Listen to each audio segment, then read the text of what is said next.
король атанып кеткен Заттыбек Көпбосынұлына сазгер Ержан Тұрсынұлы неге өкпелі, екеуін нені бөлісе алмай жүр, танымал әнші бір тиын төлемей лақтырып кеткен рас па? Бұл кім деген сияқты қабылдайды екен да. Мысалы, әнді алған кезде бұлай екен да. Ал Заттыбектің өзі бұған не дейді? Балқып, шалқып өмір сүретін шоу-бизнес өкілдері қысқы демалыстарында қандай оқиғаларға тап болды? Бұл Талдықорғандық сазгер Ержан Тұрсынұлы, ол арнамызға танымал әнші Заттыбек Көпбосынұлына деген өкпе назын айта келіпті. Той королі атанып кеткен Заттыбек осыдан 3 жыл бұрын Ержанның сазгерлігінен туындаған «Аңсадым» деген әніне құда түседі. Алайда жүрегін жарып шыққан әннің әуенін оп-оңай бере салудан бас тартқан көрінеді. Ал «Аңсадымға» аңсар ауған Заттыбек болса, қоймай жүріп, араға достарын салып, ақыры әнді өзіне қаратады. Жүрегімді сағыныштан аумайдың, аңсадым, сен кеткелі қанша, әлі күнге тұрады саған ауып аңсарым. Мені бір концертіне де шақырам деп айтқан кезінде. Дуэт боламыз деген. Ондай түк ешқандай не болған жоқ. Уәдесінде тұрмады. Неге? Мен сонда концертіне шақырса портит етем ба концерт? Солай ойладым мен, шыны керек. Даже бір-екі билет беріп шақырса. Тұрсынның сұрап жүргені небәрі 2 билет қана, басқа ештеңке емес. Бір-бірімен ұялы телефон арқылы танысқан сазгер мен әнші өмірде бетпе-бет жүздеспеген, ал әнді WhatsApp-пен алған Көпбосынұлы өзі көрмеген композиторға 1 тиын да төлемепті. $500 ғой негізі. Бір тойымызға ең болса кіріп берсе. Міне рахмет бауырым. Ал бұған әнші Заттыбектің өзі не дейді? Негізі «Аңсадым» деген ән сіздің репертуарыңызда бар ғой, е? Бар.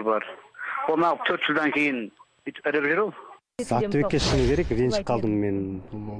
Өткенде бір-екі рет жазғаннан кейін, типа адам бұл кім деген сияқты қабылдайды екен да. Мысалы, әнді алған кезде бұлай екен да.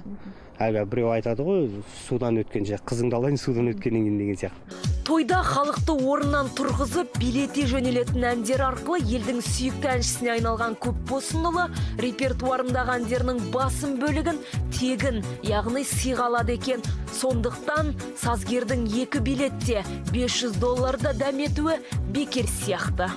Мен сатып алмаймын әнді. Мен өзімде сатпаймын әнді.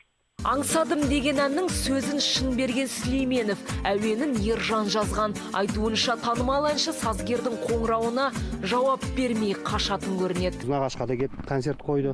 Сол кезде мен әуелі WhatsApp-пен жаздым, жауап та берген жоқ қой.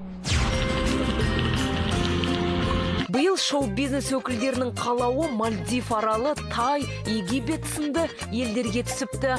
Балқып, шалқып өмір сүруді қалайтын жұлдыздар үшін қаңтар мен ақпан айлары той азайған, концерт саябырсып, демалатын мезгіл. Тай еліне жармен бірге сапарлап барған әнші Ернар Айдар алып денелі пілдің тұмсығының астына жатқан сәті тыңдарманын біраз алаңдатқан сыңайлы. Дегенмен Ернар осы оқиғадан кейін пілді ұнатып қалыпты. Қош делік белгілі продюсер Баян Алакөзова қыстың қытымырық аязын Тай елінің шуақты күндерін алмастырды. Демалысқа жалғыз өзі бармады. Жары Тұрсын Алакөзов пен қызы Аярумен бірге Паттайяға сапар шекті. Продюсер қызыққа толы сәттерін әлеуметтік желі арқылы көпшілікпен бөлісіп отырды. Тіпті Баян өмірінде мініп көрмеген мотоцикл көлігіне отырды. Алаша Матай отбасымен бірге Египетті серуендеп жүр. Сол елдің салт дәстүрімен танысып қана қоймай, ең танымал базарын табаны таусылған шаралаған.